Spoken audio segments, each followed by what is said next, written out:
નમસ્કાર, હું છું ગોપી ગાંગર અને આપ જોઈ રહ્યા છો નિર્ભય ન્યૂઝ. મારી સાથે અત્યારે હવામાન નિષ્ણાંત પરેશ ગોસ્વામી જોડાયા છે. ખેડૂતોના મુદ્દે સૌથી વધારે બોલે છે અને ખેડૂતોના મુદ્દા ઉપર જ કામ કરે છે. પરેશભાઈ, જે રીતે આજે ખેડૂતો ઉપર લાઠીચાર્જ કરવામાં આવ્યો, ટીયર ગેસના સેલ છોડવામાં આવ્યા, રાજુ કરપડાની ખેડૂત મહાપંચાયત હતી અને એ પંચાયતમાં જ્યારે બોલી રહ્યા હતા તે જ વખતે પોલીસ ત્યાં આગળ પહોંચી.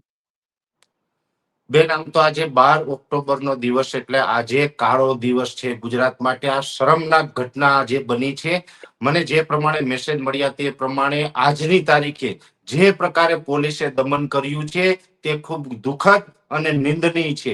મને જે મેસેજ મળ્યા છે ત્યાં સુધી કે જે લોકો આ મહાપંચાયતમાં ગયા પણ નહોતા, પોતાના ઘરમાં બેઠેલા હતા, અને એમાં પણ વૃદ્ધ લોકો હતા, પોતે ખેડૂત હતા, વૃદ્ધ લોકો હતા જે પોતાના ઘરમાં બેઠેલા હતા, એવા લોકોને પણ ઘરમાં ઘૂસીને પોલીસે દંડા માર્યા છે.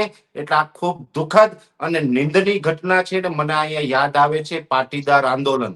બેન, પાટીદાર આંદોલન વખતે બધા જ ને ખબર છે કે જે રીતે ઘરમાં ઘૂસી ઘૂસીને લોકોને મારવામાં આવ્યો હતો, એવી જ રીતે આજે બોટાદની અંદર ઘરમાં ઘૂસી ઘૂસીને નિર્દોષ માણસો ઉપર લાઠીચાર્જ કરવામાં આવ્યો છે. આ ખૂબ દુઃખદ બાબત છે. મને જ્યાં સુધી મેસેજ મળ્યા છે બેન, કે સમાજનો જેને ચોથો પાયો કહે છે આપણે, જે પત્રકાર હોય છે, જે રિપોર્ટિંગ કરે છે, જે ગ્રાઉન્ડ ઝીરો ઉપરથી જે રિપોર્ટિંગ કરવા ગયેલા પત્રકારો હતા, એના સાથે પણ દુર્વ્યવહાર થયો છે.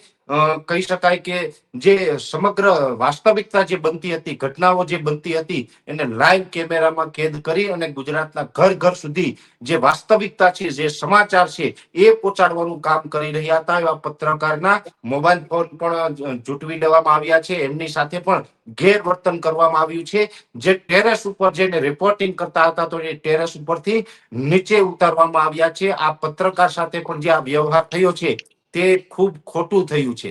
એટલે આમ જોવા જઈએ તો આજની જે ઘટનાઓ જે બની છે બોટાદની અંદર, બેન, ખરેખર આ દુઃખદ ઘટના છે. આ આખી મેટર જે છે એને રાજકીય રીતે લઈ જવાનો અથવા તો ખેડૂતોનો અવાજ દબાવી દેવાનો પ્રયત્ન અત્યારે થઈ રહ્યો છે. આમ જોવા જઈએ તો આ મેટર આખી ખેડૂત અને વેપારીની આમને સામને હતી.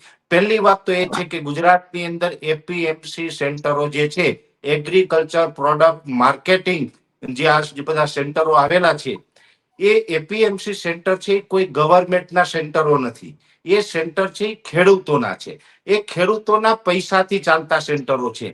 વર્ષો સુધી આપણે શેષ ઉઘરાવી, વર્ષો સુધી અમુક જે રકમ ઉઘરાવીને એ ખેડૂતની રકમમાંથી આ યાર્ડનું આખું સંચાલન થાય છે. આમાં કોઈ ગવર્મેન્ટ તરફથી કોઈ કામ કરવામાં નથી આવતું. એપીએમસી સેન્ટર છે એ સંપૂર્ણપણે ખેડૂતોની માલિકી છે, ખેડૂતો માટે જ બનાવ્યા છે અને ખેડૂતો દ્વારા જ ચલાવવાનું હોય છે. છતાં પણ આજે સત્તા પક્ષ છે એ આ એપીએમસી સેન્ટરો ઉપર કબજો જમાવીને બેઠા છે. બીજા નંબરની અંદર એપીએમસી સેન્ટરની અંદર જે આખો મામલો છે, જે આ કડદાનો કડદો છે, એ આ કપાસનો શબ્દ છે. પણ બે, કડદો એક મુદ્દો નથી. આવા મુદ્દા બીજા અનેક છે. કડદા પછી હવે અસ્તિત્વમાં આવવાનું છે કડ. કેમ કે કડદો છે કપાસનો શબ્દ છે. જ્યારે હવે મગફળી વેચવાની થશે ત્યારે શબ્દ આવશે કડ. કેમ કે આ સૌરાષ્ટ્રના તળપદી શબ્દ છે. આ તમને કોઈ ડિક્શનરીમાં આ શબ્દ જોવા નહીં મળે. આ સૌરાષ્ટ્રના ખેડૂતો દ્વારા વાપરવામાં આવતા અને વ્યવહારમાં ઉપયોગ કરવામાં આવતા શબ્દો છે. હવે કડદો બેન, આમ તો છેલ્લા 3-4 દિવસથી જે રીતે મીડિયામાં બધા મિત્રોએ ચર્ચા કરી છે, કડદો શું છે બધાને ખ્યાલ આવી જ ગયો હશે. છતાં પણ હું આપને જણાવું કે કોઈ કપાસ છે, છાપાની અંદર કે ન્યૂઝ ચેનલના માધ્યમથી આપને જાણવા મળે કે બોટાદ માર્કેટિંગ યાર્ડની અંદર કપાસનો ભાવ 1100 ખેડૂતને મળ્યો, પણ હકીકતમાં 1100 ખેડૂતના હાથમાં આવતા નથી. કડદાના નામે 100 થી 150 રૂપિયા કાપી લેવામાં આવે છે. જ્યારે પણ ખેડૂત માર્કેટિંગ યાર્ડમાં પોતાની જણસ લઈને જાય, કપાસ લઈને જાય, ત્યારે કમિશન એજન્ટ હોય અને વેપારી હોય. વેપારી હોય છે એના જીનિંગ મિલ હોય છે, એના ગોડાઉનો હોય છે. કમિશન એજન્ટ હોય છે એની ત્યાં યાર્ડની અંદર ઓફિસ હોય છે. હવે કમિશન એજન્ટ છે આની જે સોદો કરાવે છે, પોતાનું કમિશન લઈ અને સોદો કરાવે છે, તો એ સોદો કરવામાં ખરીદનાર વેપારી હોય છે, વેચનાર ખેડૂત હોય છે. ત્યારે વેપારી છે 1100 રૂપિયામાં દાખલા તરીકે કોઈ કપાસ ખરીદી લે છે. પછી ખેડૂતને કહેવામાં આવે છે કે 5 કિલોમીટર આગળ જે મારું મિલ છે અથવા તો મારું ગોડાઉન છે, ત્યાં તમારે આ માલ નાખી જવું પડશે. પહેલી વાત તો એ છે કે કડદો છે આજથી 10 વર્ષથી અસ્તિત્વમાં આવ્યો છે. આજથી 10 વર્ષ પહેલા જે કરદાના નામે રકમ કાપવામાં આવતી હતી, કેમ કે પેલા કપાસનું સેમ્પલ લીધું હોય, એ સેમ્પલ મુજબનો એનો સોદો થાય, સોદો થયા પછી કદાચ 2-5% વેરિએશન નીકળે તો પ્રતિ મણ 5 કે 10 રૂપિયા એ કરદાના નામે કાપવામાં આવતા હતા. પણ આ વેપારીઓ છે એ કરદાના નામે હવે એટલી હદ સુધી ગયા છે કે એક મણ દીઠ પ્રતિ મણ 125 થી 150 રૂપિયા કાપી લે છે. એટલે 1100 રૂપિયામાં સોદો થયો હોય, ખેડૂતના હાથમાં આવે છે 950 રૂપિયા. બેન, પ્રતિ મણ, તો ખેડૂતને 400 મણ કપાસ થયો હોય તો કેટલા રૂપિયા ગુંડાઓ બટકાવી જાય છે. આ ખૂબ સમજવા જેવી બાબત છે. બીજું આપને કહું કે કરદાના નામે જે રકમ કાપવામાં આવે છે, કોઈ ખેડૂત છે મિલ ઉપર માલ ઠલવવા જાય છે, નાખવા જાય છે, ત્યાં અડધો માલ ઉતરી જાય છે, પછી એમને કહેવામાં આવે છે કે તમારો માલ છે સેમ્પલ મુજબનો નથી, એટલે રિટર્ન લઈ જાઓ. જો ખેડૂત રિટર્ન લઈને ફરીથી પાછો યાર્ડમાં જાય તો આ જે યાર્ડની અંદર રહેલા જે વેપારીઓ છે એ બધાનું એસોસિએશન છે, એ તરત જ બધાને જાણ કરી દેવામાં આવે છે કે મારા મિલમાંથી આ માલ રિજેક્ટ થયેલો છે, એટલે કોઈએ ખરીદવો નહીં. એ પછી ખેડૂત માલ ત્યાં લઈ જાય તો એ માલ કોઈ ખરીદતું નથી, અને ખેડૂત અંતે મજબૂર થાય, અને મજબૂરીની અંદર એ પછી વેપારી જે ભાવમાં માગે એ ભાવમાં એને માલ આપીને આપવું પડે છે. પણ પરેશભાઈ, મારો સવાલ આજની ઘટનાને લઈને છે. જે રીતે ખેડૂતો ઉપર લાઠીચાર્જ કરવામાં આવ્યો છે, ત્યાં આગળ ખેડૂતો હતા, રાજુ કરપડા બોલી રહ્યા હતા, એ પહેલા જ આમ આદમી પાર્ટીના તો બધા જ નેતાને ડિટેન કરી લેવામાં આવ્યા. ભાવનગરથી નીકળે કે જુનાગઢથી નીકળે એ પહેલા જ ડિટેન કરવામાં આવ્યા. ઈસુદાન ગઢવીને પણ વચ્ચે રોકી દેવામાં આવ્યા. અને રાજુ કરપડા ત્યાં પહોંચ્યા તો ત્યાં એમની સભામાં પોલીસ ગઈ, અને ત્યાં આગળ એવું કહેવાય છે કે પહેલા પથ્થરમારો કરવામાં આવ્યો, પોલીસ ઉપર પથ્થરમારો થયો, અને પછી પોલીસે ટીયર ગેસના સેલ છોડ્યા. બેન, મેં પણ ફેસબુક લાઈવ અને જે કઈ લોકો ત્યાંથી લાઈવ હતું એના માધ્યમથી મેં જોયું છે.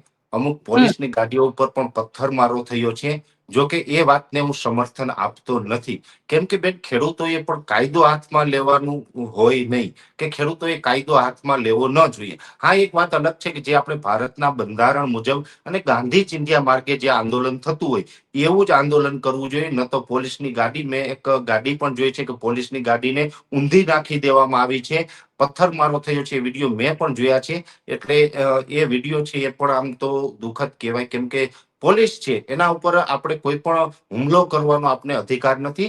બંધારણ પ્રમાણે શાંતિપૂર્ણ રીતે આંદોલન જે થતું હોય એ આંદોલન કરવું જોઈએ. પણ એક ચોક્કસ પરમિશન ન વાત છે કે મળે ત્યારે આની અંદર બેન, ખેડૂતની સહનશીલતા પૂર્ણ થઈ ત્યારબાદ કદાચ ખેડૂતોએ આ કૃત્ય કર્યું હશે. જો કે સહનશીલતા પૂર્ણ થયા પછી પણ આવું ન કરવું જોઈએ. પણ અત્યારે બેન જોવા જઈએ તો જે પ્રકારે ખેડૂતનો મુદ્દો હતો અને આ મુદ્દા માટે ખેડૂતો લડી રહ્યા હતા, તો સરકારે અને પોલીસ પ્રશાસને ખેડૂતને સાથ સહકાર આપવો જોઈએ.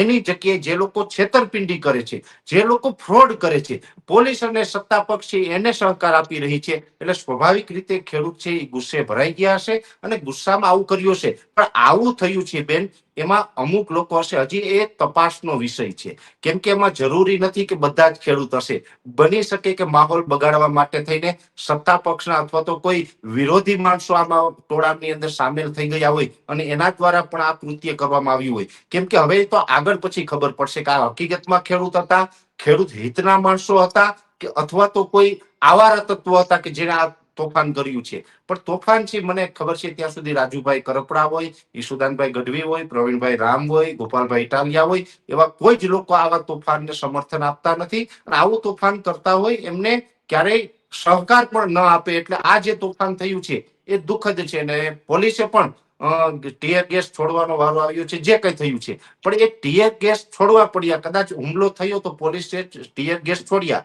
એ વાત ત્યાં પૂર્ણ થાય છે. પણ બેન, જે લોકો ઘરમાં બેઠા હતા, જે ખેડૂતો છે એ આ મેટરમાં ત્યાં દર્શક બનીને પણ જોવા નથી ગયા, શાંતિપૂર્ણ એના ઘરમાં બેઠા હતા, એ લોકોને ઘરમાં ઘૂસીને લાઠીઓથી મારવો આ કેટલું યોગ્ય છે? એટલે આમ જોવા જઈએ તો પોલીસને ઉપરથી કોઈ આદેશ હોય એવું મને લાગી રહ્યું છે. ત્યાં એવા કડક આદેશ છે કે જે રીતે પાટીદાર આંદોલન વખતે પાટીદાર સમાજને જે રીતે ઘરમાં ઘૂસીને મારવામાં આવ્યા હતા, એવી જ રીતે અત્યારે દરેક કોઈ પણ જાતિનો ખેડૂત હોય, દરેક ખેડૂતને ઘરમાં ઘૂસીને મારો, જેથી કરીને બીજી વખત આવા કડદા માટે અથવા તો બીજા પોતાના કોઈ પણ હક માટે થઈને ખેડૂત અવાજ ના ઉઠાવવો જોઈએ. એટલા માટે થઈને આજે ખેડૂતનો અવાજ દબાવવાનો પણ પ્રયત્ન કરી રહ્યા છે આ લોકો. તમને લાગે છે કે આ જગતના તાત સાથે આ જે થયું એ યોગ્ય નથી? બેન, બિલકુલ યોગ્ય નથી. જગતનો તાત એટલે એમના થકી સરકાર ચાલે છે, એના થકી આખી દુનિયા ચાલે છે, એના થકી આખી ઇકોનોમી ચાલે છે. હમ. ભારતની ઇકોનોમી છે, ભારત ખેતી પ્રધાન દેશ છે. ભારતની અંદર ઓલ ઓવર ભારતની અંદર 18 કરોડ ખેડૂત ખાતેદાર છે, જેમાંથી 18 કરોડ લોકોની 7-12-8 નીકળે છે. અને ગુજરાતની અંદર 58 લાખ ખેડૂત ખાતેદાર છે. આમ તો ઇન્ડિવિજ્યુઅલ અત્યારે અમુક ખાતેદારો થયા એટલે 60 લાખે આંકડો પહોંચ્યો છે. હવે ગુજરાતની અંદર 60 લાખ છે, આખા ભારતની અંદર 18 કરોડ ખેડૂત ખાતેદાર છે. અને આ તો ખાતેદાર થયા, પણ એના પરિવારની અંદર 4-4 વ્યક્તિ ગણીએ ને તો પણ આપને સમજાઈ જશે કે ભારતની ટોટલ આબાદી છે એની 50% આસપાસ આબાદી તો ખેતી ઉપર નિર્ભર છે. અને બીજા નંબરની અંદર ક્યારેય પણ દુષ્કાળ પડે, નબળું વર્ષ પડે ત્યારે આપણા ભારતના શેર બજારમાં પણ મંદી આવે છે, મોટી મોટી કંપનીઓને પણ મંદી અસર કરે છે. એનો સીધો જ મતલબ છે કે ખેતી ઉપર આપણી આખી ઇકોનોમી ચાલે છે, ખેતી થકી આપણી સરકાર ચાલે છે. અને જેના ઉપર આ દેશ ચાલે છે એના ઉપર જે લાકડીઓ વરસાવવામાં આવી છે અને એના સાથે જે અત્યારે અન્યાય થયો છે તે બિલકુલ યોગ્ય નથી બેન. સાથે પરેશભાઈ, તમારી પાસેથી એક વાત એ પણ જાણવી છે કે તમે કહી રહ્યા છો કે આ યોગ્ય નથી, પણ જે રીતે પોલીસે પહેલા પરમિશન ન આપી, ત્યાં આગળ ખેડૂતોને આવતા રોક્યા, અને ખાસ કરીને એપીએમસી હોય કે આ બધી જે સહકારી સંસ્થા હોય, બધી જ સંસ્થાઓમાં મોટા ભાગે ભાજપના નેતાઓ હવે ઘૂસી ગયા છે. એને લઈને શું કહેશો? બેન, આજે કોઈ પણ ખોટું કામ તમારે કરવું હોય તો ભાજપનો ખેસ પહેરી લેવાનો એટલે ખોટું કામ કરવાની તમને પરવાનગી મળી ગઈ, આવું સાબિત થઈ જાય છે. આ જે ગાડીઓ ગઈ હતી એ તમામ ગાડીઓને ડિટેન કરી, ઘણા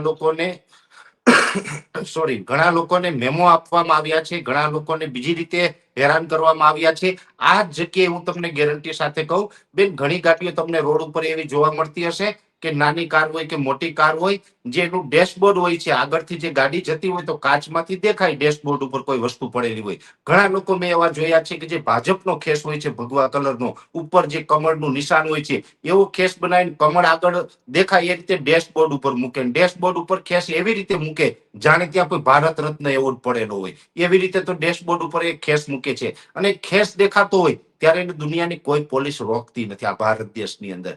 ત્યારે અહીંયા આપણે જોવાનું એ છે કે અહીંયા રોકવામાં કોને આવ્યા, તો કે જે લોકોએ ખેડૂત માટે હક માંગ્યો. બેન, આમ જોવા જઈએ તો આ સરકારે છે ને, અત્યારે આપણે એક કહેવત છે, બહુ જૂની કહેવત છે, વિનાશ કાળે વિપરીત બુદ્ધિ. સરકારની બુદ્ધિ અત્યારે ભ્રષ્ટ થઈ ચૂકી છે. કેમ કે અત્યારે જે આ ખેડૂતોએ જે આંદોલન કર્યું, ખેડૂતોએ જે માંગ કરી હતી, એ આંદોલન સરકાર વિરુદ્ધ હતું જ નહીં. પહેલી વાત તો એ છે. આ આંદોલન કેની વિરુદ્ધ હતું, તો કે જે લોકો કરદાના નામે રકમ કાપે છે, એવા જે ગુંડા તત્વો છે, જે લુખા તત્વો જે છે કે જે ખેડૂતનો માલ પડાવી દે. બધા વેપારી લુખા ન હોય, બધા વેપારી ખોટા પણ ન હોય, પણ જે લોકો ખેડૂતનો કપાસ ઓછા ભાવમાં પડાવી લેવાનું કૃત્ય કરી રહ્યા છે એવા લોકો વિરુદ્ધ આ આંદોલન હતું, એવા વેપારીઓ વિરુદ્ધ આંદોલન હતું. આમાં સરકાર ક્યાંય વચ્ચે હતી જ નહીં. એટલે આમાં જે ખેડૂત અને વેપારી વચ્ચે જે આ ઘર્ષણ ચાલી રહ્યું હતું, સંઘર્ષ ચાલી રહ્યો હતો, ત્યારે સરકારે મધ્યસ્થી થવાની જરૂર હોય. સરકારે મધ્યસ્થી થઈ અને જે લોકો ખોટું કરે છે એને દંડવાની જરૂર હતી. લાઠીઓ તો એવા લોકો ઉપર પડવી જોઈએ કે જે લોકો કરદાના નામે ખેડૂતનો કપાસ સસ્તામાં પડાવી લે છે, જે લોકો કરદાના નામે ખેડૂતોને હેરાન કરે છે, જે લોકો ખેડૂતોને લૂંટે છે. એટલે અહીંયા જે દોષિત હતા, દોષિત કોણ હતા, તો કે કરદો કરનારા વેપારીઓ. તો વેપારીઓને અત્યારે રક્ષણ આપી રહી છે એપીએમસી સેન્ટરના ચેરમેન, અધિકારીઓ અને જે એની સાથે મળેલા જે તમામ વેપારી છે એનું રક્ષણ સરકાર કરી રહી છે અને ખેડૂતોને લાઠી મારી રહી છે. એટલે મને અહીં લાગી રહ્યું છે કે આ વેપારી દ્વારા કદાચ આ સત્તા પક્ષને મોટા હપ્તા જતા હશે અને એના હપ્તા જતા હોય એટલા માટે જ એને બચાવવામાં આવે છે. અને ખેડૂત તો કોઈને બિચારો હપ્તો આપી શકે એમ નથી. ખેડૂત પાસે તો અમથાઈ પોતાનું ગુજરાન ચલાવવા માટે સંઘર્ષ કરી રહ્યા છે દરેક ખેડૂત. એટલે ખેડૂત પાસેથી એમને કઈ મળે એમ નથી. એટલે આ મોટા વેપારીઓ જે હપ્તા આપતા હશે એટલે એની હપ્તા માટે થઈને એનું રક્ષણ અત્યારે સત્તા પક્ષ કરી રહી હોય એવું મને લાગી રહ્યું છે. બિલકુલ પરેશભાઈ, આપ અમારી સાથે જોડાયા તેના માટે આપનો ખૂબ ખૂબ આભાર.